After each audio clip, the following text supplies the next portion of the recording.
Halo teman-teman, perkenalkan nama saya Yevi Clara Sasti dari Prodi Sistem Informasi 2019B, jurusan Teknik Informatika Universitas Negeri Surabaya.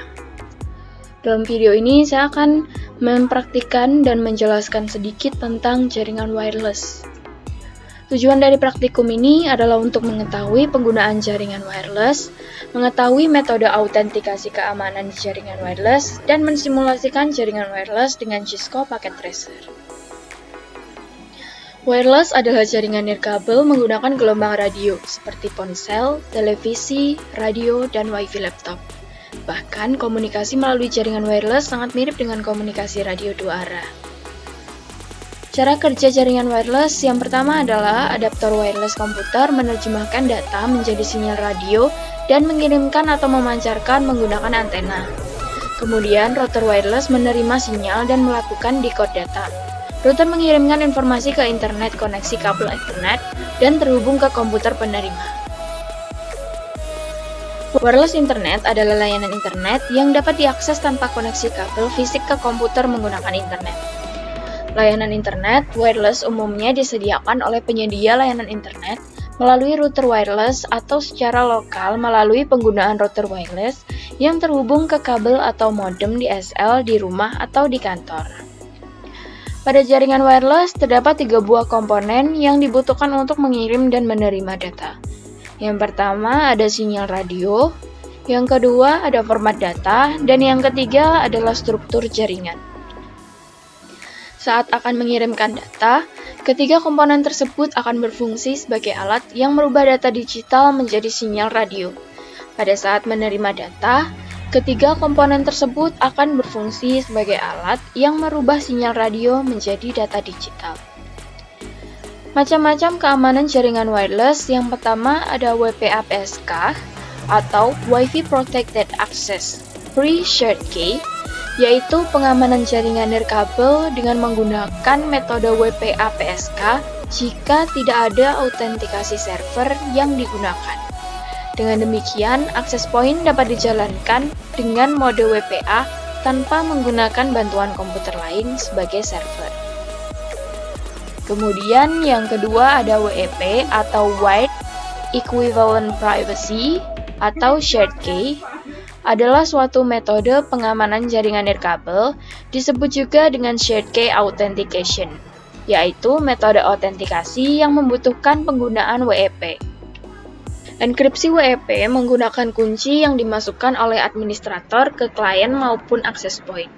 Kunci ini harus cocok dari yang diberikan access point ke klien dengan yang dimasukkan klien untuk autentikasi menuju access point.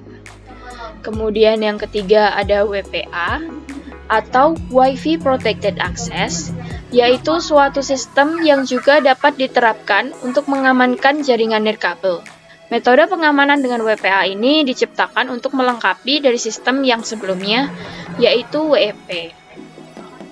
Kemudian untuk frekuensi Wi-Fi, pada umumnya sinyal Wi-Fi yang ada pada saat ini dibagi menjadi 2 frekuensi. Yang pertama frekuensi 2,4 GHz, yang kedua adalah frekuensi 5 GHz. Dengan frekuensi tersebut, kita bisa mendapatkan sinyal yang baik dan kuat untuk mengakses internet. Frekuensi 2,4 GHz adalah frekuensi atau sinyal yang sudah sejak lama digunakan dan biasanya digunakan pada remote control TV, remote control mainan, remote alarm mobil, Bluetooth, dan router Wi-Fi. Sinyal frekuensi 2,4 GHz mempunyai daya cakupan yang lebih luas dan sinyal yang lebih kuat. Tapi frekuensi ini sudah terlalu banyak penggunanya sehingga kadang menyebabkan gangguan. Untuk frekuensi 5 GHz adalah frekuensi dengan teknologi yang lebih baru sebagai jawaban terhadap banyaknya pemakaian frekuensi 2,4 GHz. Namun, saat ini perangkat yang telah mendukung frekuensi 5 GHz masih belum sebanyak perangkat yang memakai frekuensi 2,4 GHz. Dan frekuensi 5 GHz ini juga mempunyai kekurangan, yaitu daya cakupannya lebih pendek. Selanjutnya, kita langsung saja ke percobaan. Untuk skenarionya, kita akan mensimulasikan jaringan wireless bridge dengan menggunakan metode autentikasi keamanan dan tanpa metode autentikasi keamanan.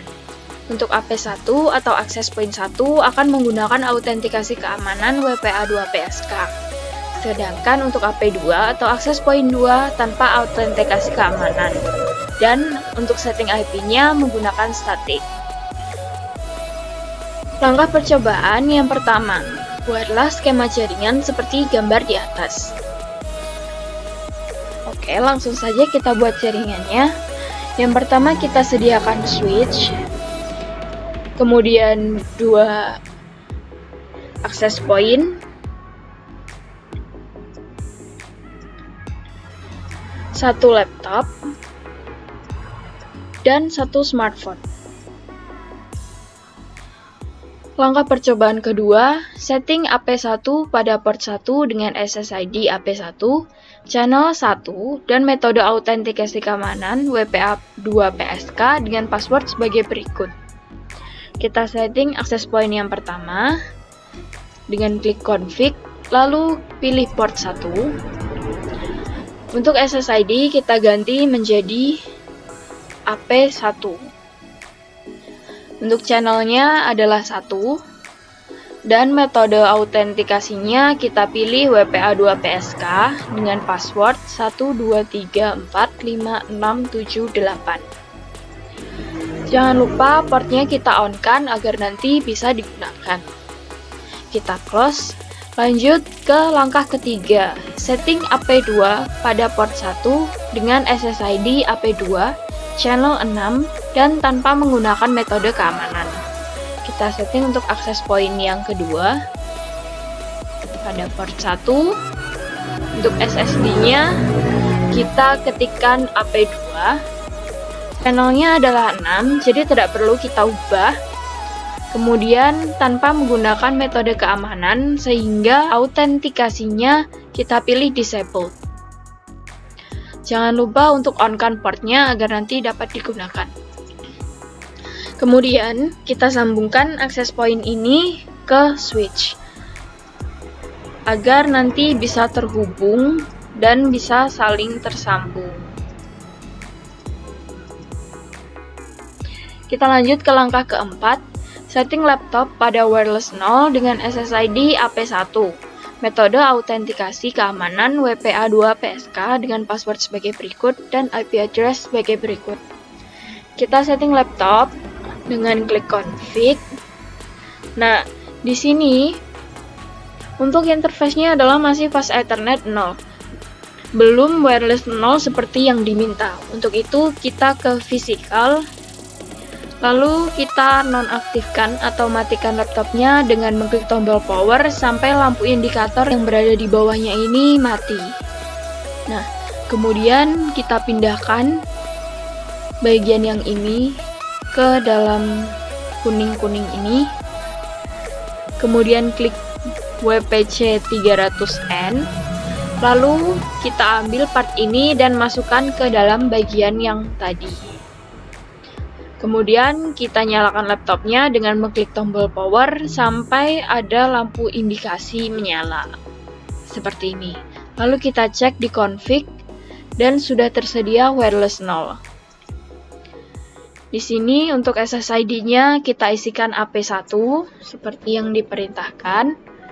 Autentikasinya adalah WPA2PSK dan masukkan passwordnya 12345678. Kemudian untuk IP address-nya kita ubah ke static. Lalu masukkan IP address yaitu 192.168.1.129. Dan subnet max-nya adalah 128 karena slice 25. Kita close, lanjut ke langkah kelima, yaitu setting smartphone pada wireless 0 dengan SSID AP2 dengan tanpa metode autentikasi keamanan dan IP address sebagai berikut. Kita setting smartphone, klik config, lalu pada wireless 0 SSD kita isikan AP2. Untuk autentikasinya adalah disabled karena tidak menggunakan autentikasi keamanan dan IP configuration-nya adalah static. Masukkan IP address 192.168.1.130 Dan subnet max-nya adalah 128 karena dia /25. Kita close. Dan ini untuk laptop sudah terhubung ke access point 1 dan smartphone sudah terhubung ke access point 2, di mana digambarkan dalam garis putus-putus ini, yang artinya sudah terhubung. Kita lanjut ke langkah ke-6. Untuk mengetes bahwa laptop sudah terkoneksi dengan smartphone, silakan jalankan perintah ping dari laptop ke smartphone. Kita coba ping dari laptop dengan cara klik desktop, lalu klik command prompt, ketikkan ping spasi IP address dari smartphone, yaitu 192.168.1130. Nah, berikut sudah muncul tulisan reply from 192.168.1130, di mana itu adalah IP address dari smartphone-nya. Dan ini berarti smartphone-nya sudah membalas, dan untuk itu percobaan ini dapat dikatakan sudah berhasil atau sukses. Demikian video praktikum dari saya, semoga berguna untuk kita semua. Terima kasih.